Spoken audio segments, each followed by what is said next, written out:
10 நிமிஷத்தில் குயிக்காக செய்யக்கூடிய ஆனியன் மசாலா ரெசிபி தான் நம்ம எப்படி செய்யலாங்கிறத பார்க்க போகிறோம். இது தோசை, சப்பாத்தி, முக்கியமாக ஆப்பத்திற்கு இந்த சைடிஷ் ரொம்ப நல்லா இருக்கும். இதுக்கு இன்க்ரீடியன்ஸும் ரொம்ப கொஞ்சமாக தான் தேவைப்படும். வாங்க வீடியோவில் போய் எப்படி செய்யலாங்கிறத பார்க்கலாம். வானலி அடுப்பில் வச்சு முதல்ல பார்த்திங்கன்னா இதுக்கு ஆயில் எதுவும் விட வேண்டாம். 3/4 டேபிள் ஸ்பூன் மல்லி சேர்த்துருக்கிறேன். கொஞ்சமாக ஒரு டீஸ்பூன் பெருஞ்சீரகம், 1 டீஸ்பூன் கடலைப்பருப்பு, 2 வரமிளகாய் இதை சேர்த்து கொஞ்சமாக வறுத்து எடுத்துக்கணும்.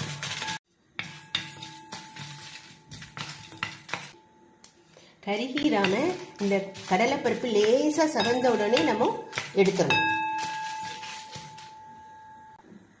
இப்போ கடலைப்பருப்பு லேசாக செவந்திருக்கு. இப்போ நம்ம மசாலா எடுத்துடலாம். இப்போ வானலியில் 1 டேபிள் ஸ்பூன் ஆயில் சேர்த்துக்கிறேன். ஒரு சின்ன துண்டு பட்டை லேசாக ஃப்ரை ஆன உடனே நம்ம ஆனியன் சேர்க்கணும். இப்போ 2 மீடியம் சைஸ் ஆனியன் கட் பண்ணி வச்சுருக்கிறேன். அதை இதில் சேர்த்துருக்காங்க. வெங்காயம் வதங்குறதுக்கு சின்ன பிஞ்சு உப்பு சேர்த்துருங்க.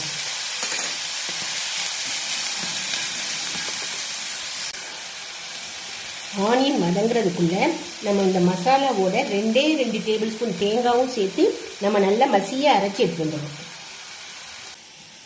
இதில் தக்காளி புளிப்பு டேஸ்ட் ரொம்ப வேண்டாம், அதனால ஒரு 1/2 தக்காளி தான் நான் சேர்த்துருக்கிறேன். அதையும் சேர்த்து நம்ம நல்லா வதக்கிடலாம். கொஞ்சமாக மஞ்சப்பொடியும் சேர்த்துருவேன்.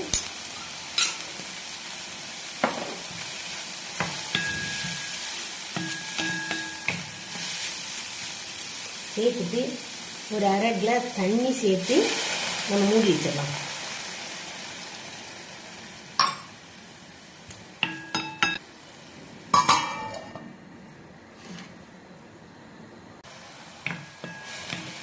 மசாலா அரைச்சிட்டு வரதையும் அந்த தண்ணியிலே அது ஆனியனும் தக்காளியும் வெந்தால் போதும். இப்போ நம்ம மசாலா அரைச்ச மசாலாவை இதில் சேர்த்துடலாம். இதே மாதிரி நான் நல்லா ஃபைன் பேஸ்ட்டாக அரைச்சிக்கிடுவேன். இதை இப்போ நான் இதில் சேர்த்துருவேன்.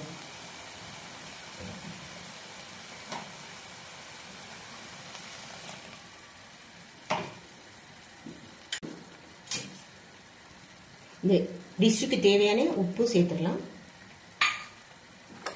ஒரு சின்ன துண்டு வெல்லம் அது சேர்த்துட்டு நம்ம மிக்ஸ் பண்ணி விட்டுலாம். ஒரு கொதி வந்தால் போதும்.